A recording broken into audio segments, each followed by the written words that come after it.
Yo, what's going on? So we got one more David update. You know we gotta keep watching these joints. I just want to see the story to the end. To be honest with you, I want to see if they really nail them. You feel me? Like, but that's just me. Let's get into it. Make sure y'all sub up. We're on the road to 500. Let's get into it, man. Oh my God. This sick piece of David is one of the most evil human beings to ever live. He's right up there with Ted Bundy. And I'm being serious, man. These new Yeah, I'm telling you, I got him like bottom 10 for sure, bro. Bottom 10 for sure. updates, man. If you got a weak stomach, this video ain't for you, man. Prosecutors finally released transcripts or quotes from David and Celeste's final conversation before he murdered her. And what we know is bro was two-timing minors. Bro was Hugh Hefner of the playground. What's evident by the messages was Celeste, who's a Yo, Hugh Hefner of the playground, bro. Bro, you got it, gang.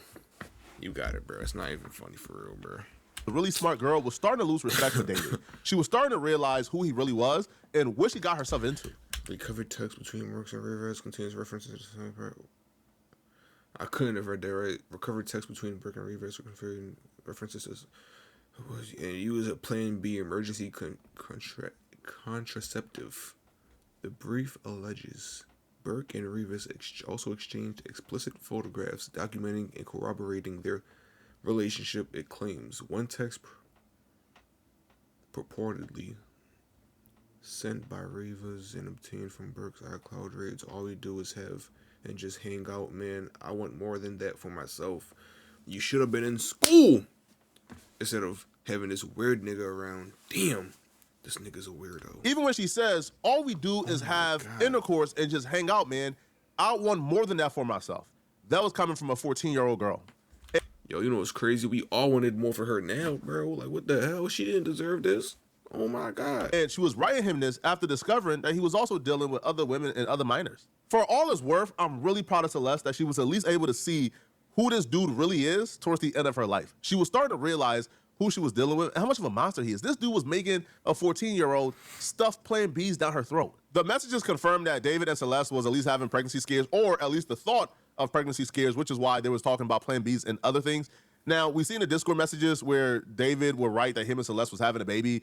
So we all thought she was pregnant when she passed away, and that may have been a motive, but apparently she was not pregnant. But there were pregnancy scares at some point. Even after her death, this sicko still kept pictures that she sent him, explicit pictures, if you get my drift, in his phone. So even in her death, he was still victimizing her.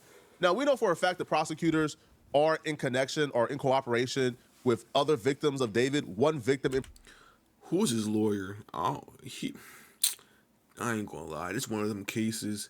Boy don't even get no lawyer. He just kind of free ball on his own. You just gotta let him rock. Like, he done lost as it is. It's over. Bro, I seen a TikTok video talking about some. He ordered chainsaws and a pool off of Amazon and all this other shit under a fake name. Like, that shit was so.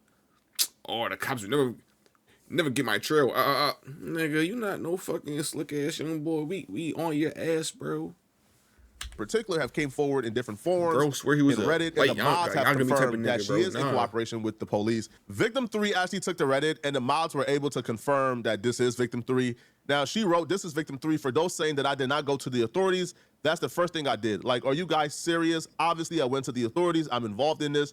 Your comments are insensitive and rude. I went through so much, so you guys need to calm down." So this is also another little girl who's claiming that she endured a lot at the hands of David. Right, that what happened with Celeste is just the tip of the iceberg, that she also endured a lot at the hands of this dude. And she wrote, yeah, I went through so much, so you guys need to calm down and realize the victims went through so much. I know there are other girls out there like me. I had a strong relationship with David, and all the news that came out brought everything horrible back for me. And I want to be able to live my life without only being with a David case, being tied to a David case. I am doing everything I possibly can to help this case. This is exactly why I haven't come and show my face to the media, because you are all like this. Be kind to those who are suffering through this. I have done everything possible. David is not a good person, and I am lucky to be here.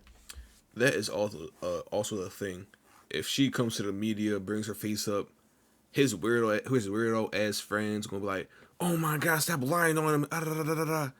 People gonna start questioning her all the time, watching her family, watching where she goes, what she does, just meat munching. You feel me? So she can't even have a life outside of David.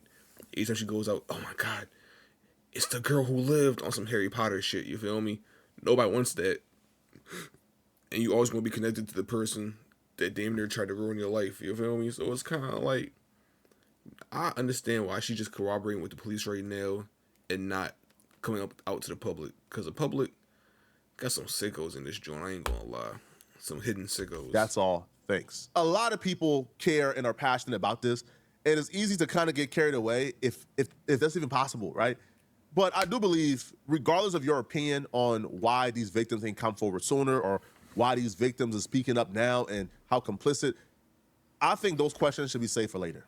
I think right now we should be as supportive to this person, to this victim, and hoping and push. The main goal is to get this nigga gone immediately, bro. I don't want him free for it. Like, I don't want him having any good days, bro. Like, I'm on some real hate and shit, you feel me? Like, there should be no reason why this nigga walking around finding dandy cool as could be. Nah, bro. Throw the nigga under the jail. That's under the jail, you feel me? Them to cooperate to the best of their ability with the prosecutors and with the police.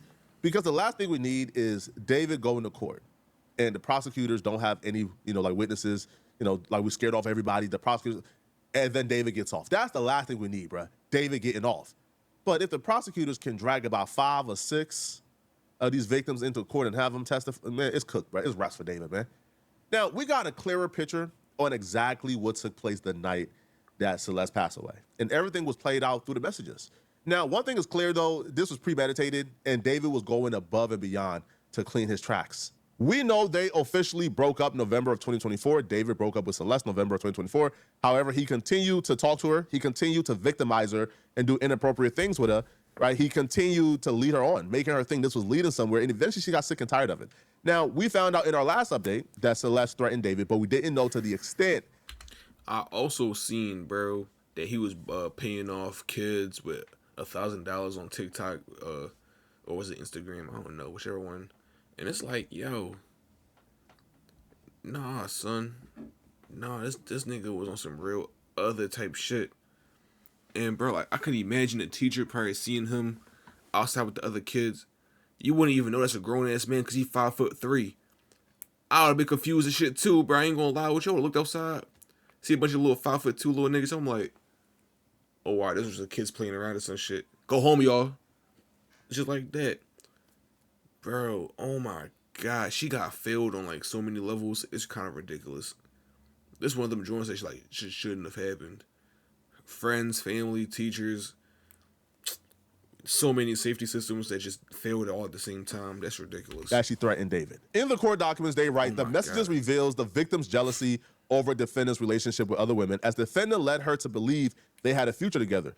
The brief reads, Rivas, which is Celeste, became extremely upset and threatened to disclose damaging information about her relationship with David to end his career and destroy his life. So she said explicitly, I will end your career and I will destroy your life. I will tell everybody what you did to me. And apparently, she shouldn't threaten a nigga that going around talking about he got alter egos and he's talking about romantic homicide and shit like that. I'm not gonna lie with you. That's something you just do, shorty. Like, yo, this is for all my other ladies out there. Or whoever. Ladies, men, whoever. I don't care, bro.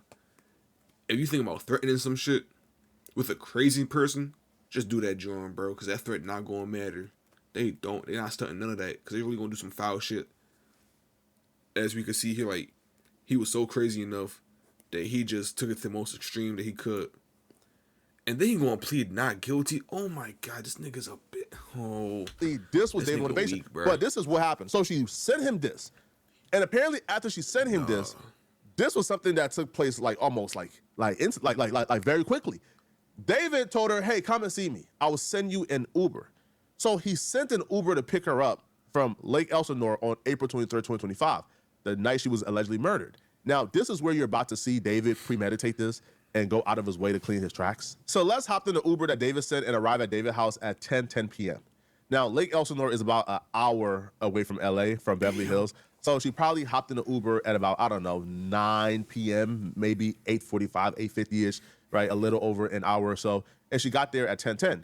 But what's interesting, and where you're about to see how gory, how I'm not gonna lie, my 14-year-old daughter not being outside past not 8 o'clock. That's that simple. First of all, yo, I keep trying to tell people this. Nothing good happens outside past 10 p.m. I promise you. Like, that's when like crime really start ramping up. You feel me? Keep your ass in that crib. You're not doing sleepovers, slumber parties, none of that. None of that, bro. Like that's how I was raised. That's how I'm gonna raise my kids. I don't trust these niggas out here. Nah, bro. You gotta stay safe these days. You don't know who's a sicko and who's not. Wow, how vile this is. She got there at 10 p.m. By 10:30, David was texting her, "Hey, where are you? Hey, where are you? Are you still coming?" Obviously, that was an alibi. He was texting her at 10:30, "Hey, where are you?" as an alibi that she never got here, right? Or that he never met her. But obviously, the Uber driver would then testify, "Yeah, no, I dropped her off at like 10 p.m. The Uber app can testify where the Uber driver dropped her off at. So the Uber pin would say, yeah, she got dropped off at his house at 10 p.m. But he was texting her about 10:30, "Where you at? Where you at?" What that shows is he murdered her fairly quickly. As soon as she got to his home at 10 p.m., within those 20 minutes, she was already dead. That means as soon as she walked in, he was already getting a stab in her, watching her bleed out, watching her die. So he murdered. This is really some shit like you'd see on one of them old ass TV shows about all the shit, all the homicides back in the day and everything, bro. Like, this is like so outlandish.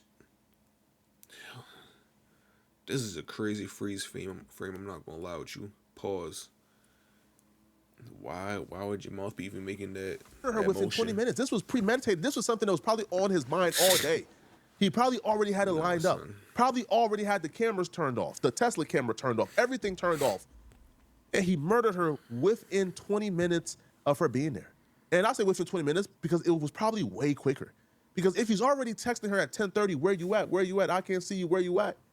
Then that means that she was probably dead long before then, right? Because you're not stabbing somebody and killing them while at the same time texting them. David left his home at 11:30 p.m. and texted and called Celeste asking where she was again.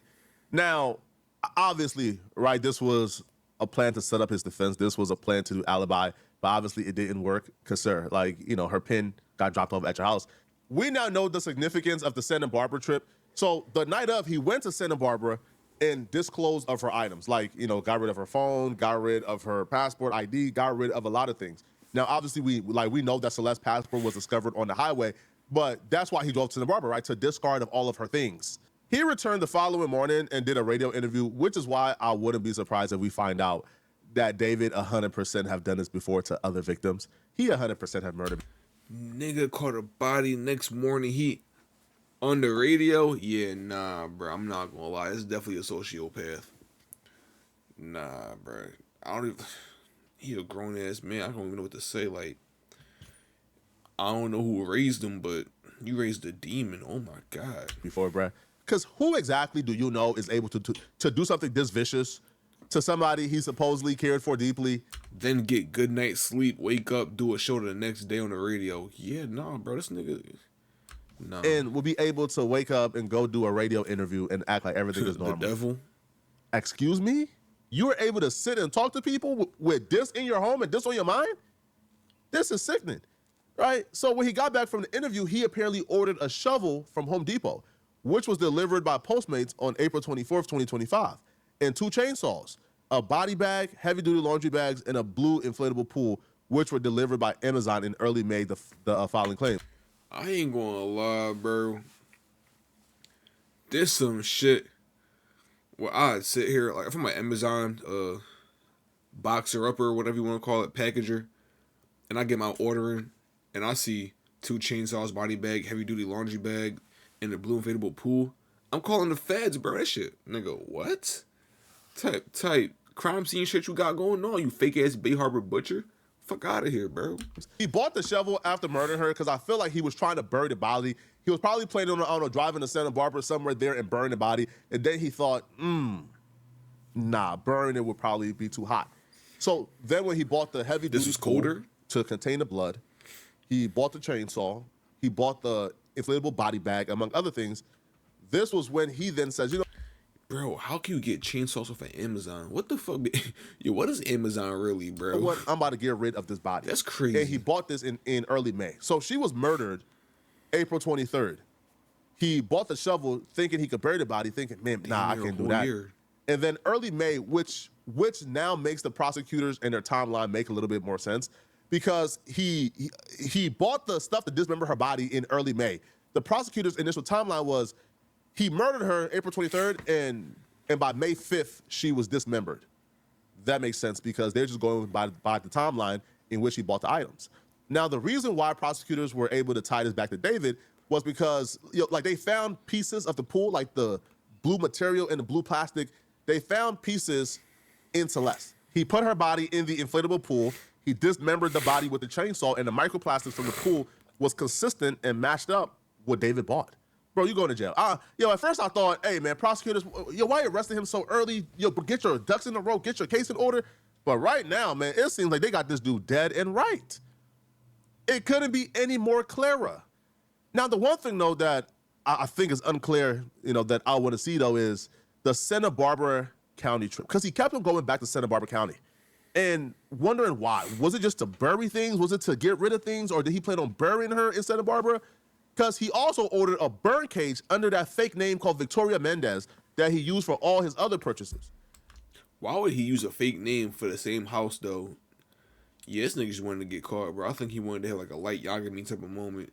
He wanted to be on some main character nut shit. So, like, the burn cage, I believe, was supposed to burn the body up, but you can't do that indoors, right? You can't, like, open up that burn cage indoors in a residential area. So I think what he was planning to do, he was going back to Santa Barbara County, trying to find certain spots and certain places he could do this at, because you're not doing no burn cage in the middle of your living room. Blood samples that was found in David's garage also matched Celeste's unique genetic profile, the filing states. A Caltrans worker also found, Celeste's passport off a highway in Santa Barbara, which we already talked about. Now, they would also say that David amputated, like, one of Celeste's, like, fingers, because that's the finger that she got David name tatted and got a matching tattoo with David. So, like, he apparently got rid of that particular finger or chopped it off or got it amputated because he didn't want for her to be found or discovered and for people to know that he was involved with her, or for officers to see the name and think, oh, wow, okay, let's go talk to him. So this man had this all planned out. He had about a 6-month head start to hide evidence, but it doesn't look like he did too great of a job hiding everything. The Riverside County... He wanted to get caught, bro. I'm telling you, this was like his whole grand, like, plan. He probably want to go out with a bang type joint. Like, he want to get the penalty. He want to go out and get remembered as one of them great, what they call it. I don't even say a word, but he want to be trying to remember as one of those great, infamous, Sheriff Department has came out and revealed and confirmed something that was just a rumor before today, but they were already investigating David for his inappropriate relationship with Celeste. So when Celeste went missing, people kept pointing to David and how David was involved in her being missing. Now, this was before he murdered her. This was when she was reportedly missing for about a year, and her family never notified the county and the sheriff, hey, she got found. Hey, she's back home, because Celeste was home when David called the Uber for her.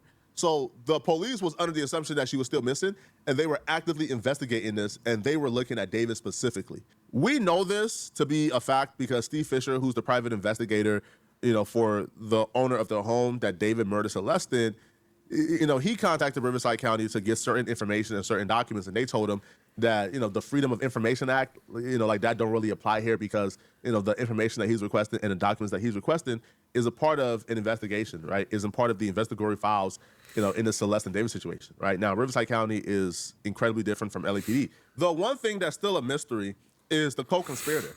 So Steve Fisher, who, again, is the private investigator, he released this particular video right here. And when he released the video, he would say, now that the prosecution has released a briefing for the preliminary hearing in the David case, we are releasing the surveillance footage of the Tesla being moved on July 29th.